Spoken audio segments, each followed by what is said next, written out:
Joshua, share with us a little bit about the backstory of your testimony and then what happened in the booths.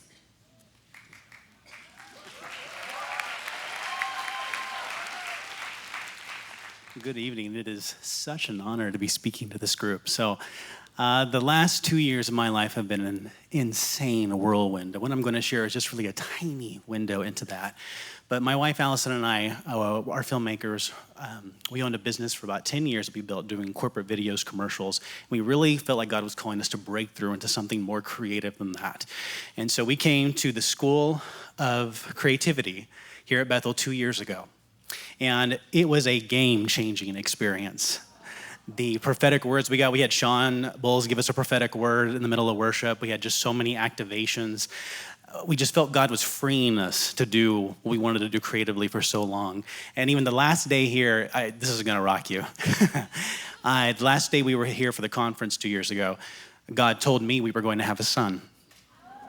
And that I was supposed to give him the name, Judah Aslan. Well, Wait. Trust me. What's really cool about that is Judah, it means to worship or to praise. Aslan is Turkish. It actually does mean lion. Cordero, our last name, is Hispanic for lamb. His name means worship, the lion and the lamb.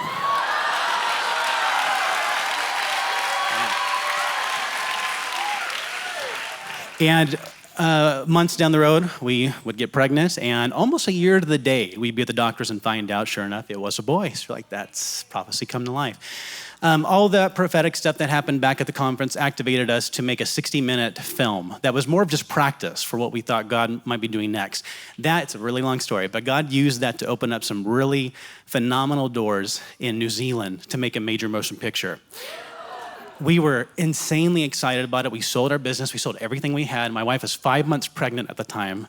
We left everything behind and went to New Zealand. We were there for a couple of weeks finalizing the immigration process that included some blood work and physicals that revealed my wife had a very advanced state of acute myeloid leukemia. We had to return to the US to get treatment.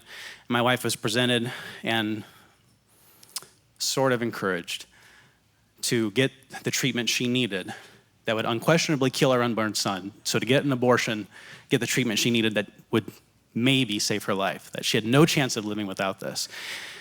We prayed about it, and we opted to wait to give our son time to grow and develop and have a chance at living. Yeah, thanks. So my wife waited for a few months. My son, Judah, was born at about 8 months.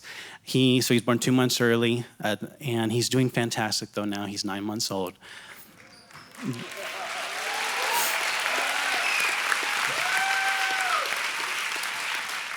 That choice though would cost my wife Allison her life. Just 6 weeks after our son was born, she died.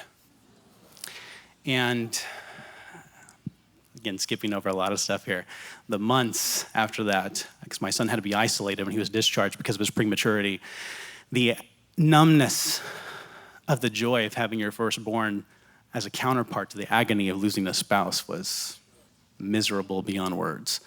And I don't really know what really prompted me to come exactly here at the School of Creativity now, but I felt like God was directing me to, despite my deep reservations to be here. So I came, and yesterday morning, we were in worship, and I felt like God just spoke to me that you need to put the pen of your life in my hands because I am rewriting your identity. And that you have, your identity is as a feather. Oh, awesome. So cool. Your identity has been one of sadness, of despair. You just think of yourself of everything that you've lost and all the suffering that you've endured.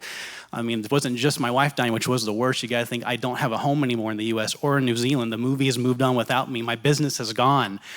I'm a single dad now with a very fragile son. And I asked God, what are you wanting to rewrite me into? And he says, the one.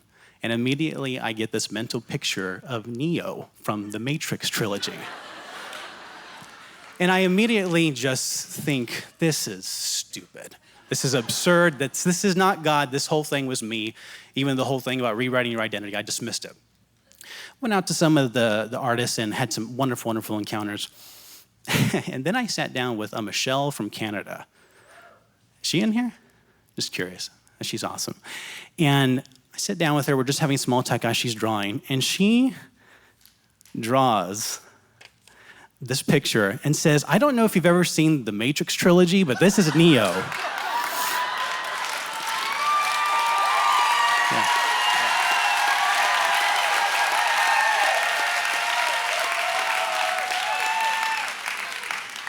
And she said, I feel like this is you at the part of the film where he realizes who he really is.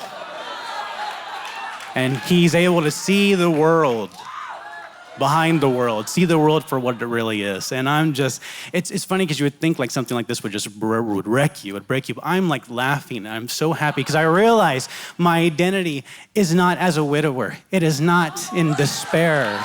It's not in agony.